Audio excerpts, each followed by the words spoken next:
The Gifts of Imperfection by Brené Brown. Dr. Brené Brown is a research professor at the University of Houston. She has spent the past 2 decades studying courage, vulnerability, shame, and empathy, and is the author of 5 #1 New York Times bestsellers: The Gifts of Imperfection, Daring Greatly, Rising Strong, Braving the Wilderness, and Dare to Lead. The Gifts of Imperfection is about being okay with not being perfect. Wholehearted living is a process that never stops. It's the opposite of a one-time choice. Courage, compassion, and connection are the gifts of imperfection. When you choose to be vulnerable with your shame and imperfection, you allow yourself to experience connection and the gifts of imperfection. Being courageous makes the people around us and us better. This ripple effect is powerful when it compounds. The most compassionate people are the ones with the most boundaries. They use boundaries to hold people accountable, instead of blaming and shaming them. You can't thrive emotionally, physically, socially, and intellectually on your own doing life alone. Your brain and body are hardwired for connection to other people. If you want to truly experience feeling joy, meaning, and worthy, you must talk about what gets in the way of shame and not feeling worthy. Shame needs 3 things to grow out of control in our lives: secrecy, silence, and judgment. These are 10 guideposts to wholehearted living. 1. Letting go of what people think. The truth is that meaningful change is a process. It can be uncomfortable and is often risky, especially when we're talking about embracing our imperfections, cultivating authenticity, looking the world in the eye and saying, "I am enough." However afraid we are of change, the question that we must ultimately answer is this: what's the greater risk? Letting go of what people think, or letting go of how I feel, what I believe, and who I am? Wholehearted living is about engaging in our lives from a place of worthiness. It's about cultivating the courage, compassion, and connection to wake up in the morning and think, no matter what gets done, and how much is left undone, I am enough. It's going to bed at night thinking, yes, I am imperfect and vulnerable and sometimes afraid, but that doesn't change the truth that I am also brave and worthy of love and belonging. 2. Letting go of perfectionism. Perfectionism is not the same thing as striving to be your best.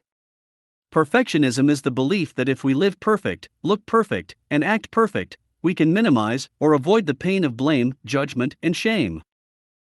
Perfectionism is not self-improvement. Perfectionism is, at its core, about trying to earn approval and acceptance. Most perfectionists were raised being praised for achievement and performance, grades, manners, rule following, people pleasing, appearance, sports. Somewhere along the way, we adopt this dangerous and debilitating belief system: I am what I accomplish, and how will I accomplish it? Healthy striving is self-focused: how can I improve? Perfectionism is other-focused: what will they think? Understanding the difference between healthy striving and perfectionism is critical to laying down the shield and picking up your life. 3. Letting go of numbing and powerlessness. We cannot selectively numb emotions. When we numb the painful emotions, we also numb the positive emotions.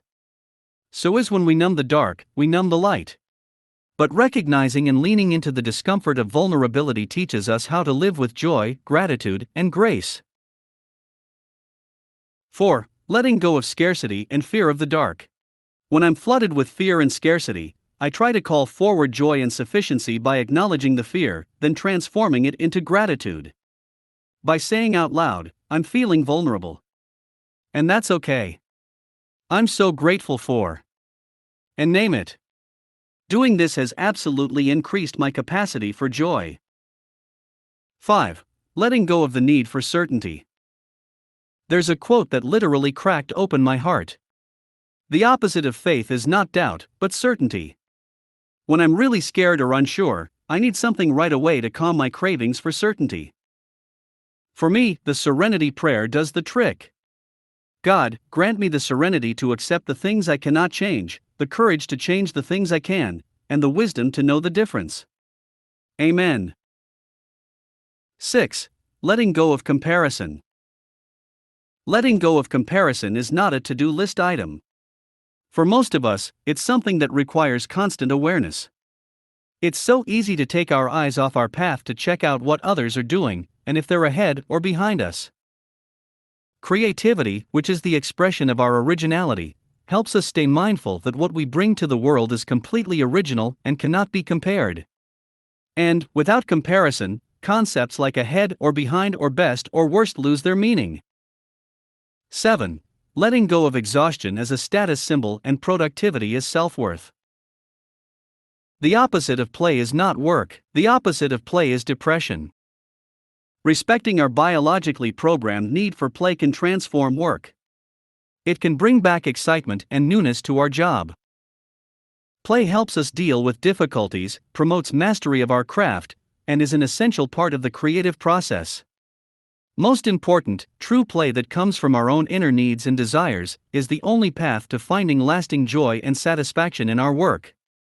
In the long run, work does not work without play. One of the best things that we've ever done in our family is making the ingredients for joy and meaning list. I encourage you to sit down and make a list of the specific conditions that are in place when everything feels good in your life. Then check that list against your to-do list and your to-accomplish list. It might surprise you. 8. Letting go of anxiety as a lifestyle.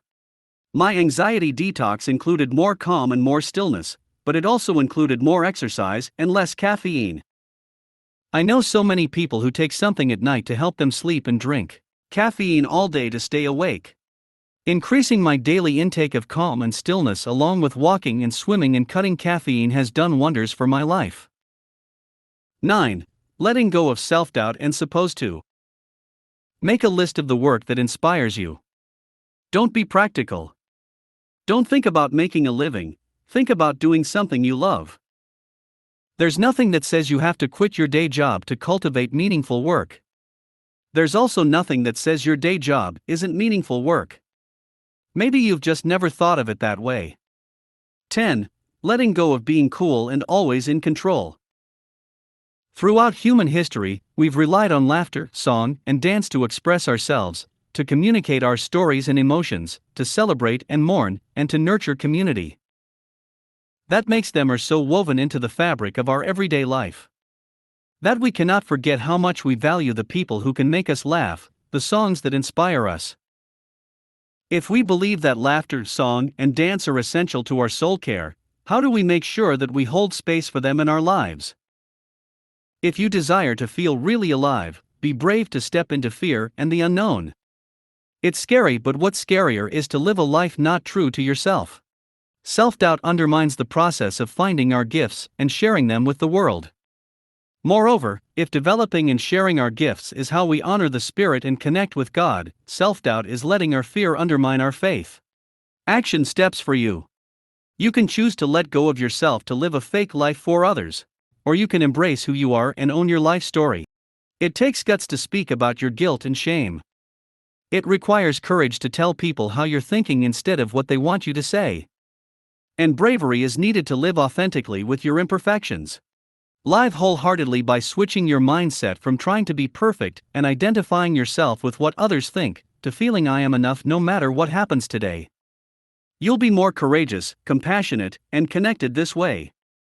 And wholehearted living is a never-ending process, not a milestone. And practice loving yourself. Find your favorite hobby so you can go to that to find play, rest, and joy. Give your heart and happiness as much attention as you give your career and success. Ironically, being happier will fuel you to be more successful. I challenge you today to go out and tell a trusted family member or friend how you're feeling today and why. Be vulnerable. Open up and allow them to see your imperfection. If they're a good friend, you'll both feel better after this conversation. Wholehearted living is a never-ending process, not a milestone. However, the journey to wholehearted living can start today if you open your heart. The choice is yours. Please do it for yourself and the people around you. Your life will never be the same when you strive for wholehearted living. If you learned something new in this video, subscribe to our channel for more new videos.